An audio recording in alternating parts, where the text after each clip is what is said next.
Well, hello and welcome to Kudum, Knife You Don't Need, a division of Woodum, What You Don't Need, and today we're going to have a look at this knife here. Now this is a knife, this is my third knife, the third knife I've ever bought. The first one was a Victorinox Spartan, although in those years it was the late 80s. I don't know if it was called Spartan already. The second one was a cheap folding knife with plastic scales that got lost along the years. And the third one was this one. This is a knife that I bought while on a school trip in somewhere in Tuscany, maybe in the city of Pisa, I'm not sure. Some classmates of mine and we all went into a kind of a souvenir slash knife shop, and all my classmates, they all bought shurikens. You know, those ninja stars or darts that were very popular a few decades ago, and maybe they still are. But I saw this knife on the counter and I was hooked. I don't know, something about the shape of this knife just caught my attention. I didn't know about the existence of the brand Buck at that time, so I didn't know about the legendary Buck 110 or the Buck 112. But I bought this knife, which is a cheap made in China knife. As you can see, it says China on the blade, and then I used it a lot along the years. This one used to live in a case where I kept musical instrument cables and other accessories, and so I used it a lot when playing gigs and having to do stuff around musical stages. Then the algorithm, the mighty algorithm, and this is a Opinel number 6, the mighty algorithm began to throw at me, and this is a Spyderco Native first generation. The algorithm began to throw at me a lot of videos about the Buck 110, and then I thought, yeah, I have a knife that resembles that one somewhere in a case, and yeah, this was the knife. I took it out of the case. It was all tarnished. The brass here was brown and matte color. The wood had lost all its shine, and the blade was dull, so I gave it a polish. You can see that the brass is polished, even though not to perfection. The wood is now showing a nice grain, and it has a bit of shine.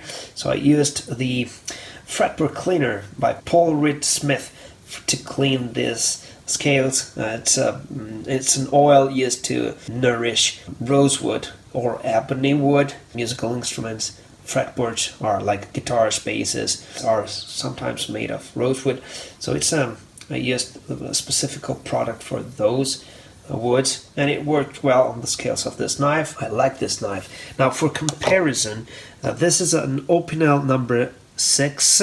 As you can see, it's the smallest Opinel with the locking mechanism, and this is the Spyderco Native first generation. Let's have a look at the measurements of this knife.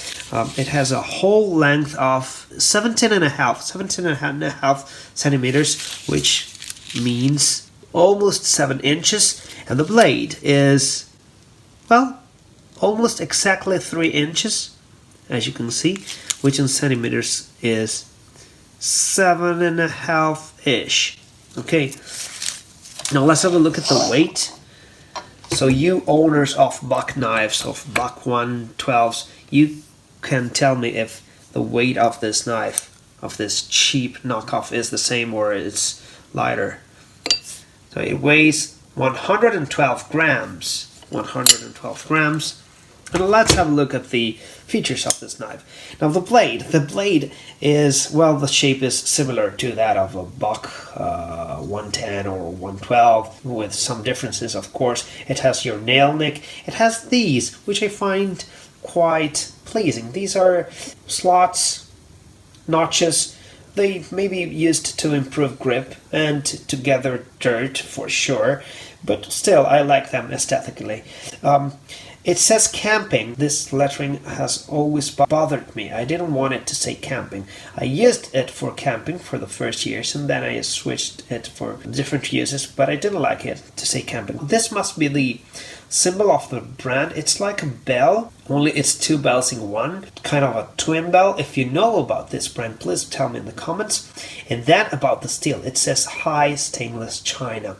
Now China, of course, is made in China. What does high stainless mean? I've looked it up on the internet. I haven't found accurate data about it. So if you know about high stainless, it says high and then there's a small apostrophe after the high. If you do know about high stainless steel, you tell me. Does it mean that it is highly corrosion resistant? Well, this could be the case because in more than 30 years, this blade hasn't gathered a single speck of dust. I don't know. The shape of the blade, well, you can see that this one has lost its tip because I've used it. It has the nail nick, as I told you before. It can get quite sharp. I've sharpened it. I have nothing to prove it, but you know, believe me, it can get quite sharp. And the handle now. The handle is just like the box 110 and 112. It has your brass bolsters here. It has the wooden scales, which I quite like. Once again, I'm telling you, I don't know what kind of wood this is, but it looks good. It has your lockback mechanism, of course. A nice click. Listen to the click. I like this click. It has your spring, of course, inside. Gave it a good clean, so now it looks, you know, nice. Used, but nice. It has your brass liners. Actually, the whole body, the whole structure is made of brass, only with the scales glued or riveted on. And the blade used to be wobbly. When I pulled it off of the case, it used to be wobbly, but then I covered this bolster with something like, I don't know, a pair of old jeans. I gave a few taps with a hammer here, and now the blade doesn't move a hair. It's not moving at all. So yeah, I'm glad I was able to repair it.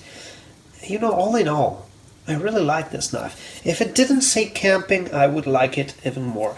And if you know anything about this brand, the one with the twin bell or the two bells, if these are two bells at all, and if you know anything about the high stainless steel, please tell me in the comments. All in all, I like this knife, and I'm glad that this is a 30-plus-year-old knife that I managed to, you know, clean up and make pretty again. And also, I am going to use this. So this is a nice knife. Tell me what you think in the comments, and I'll see you on the next of Wooden What You Don't Need. Ciao.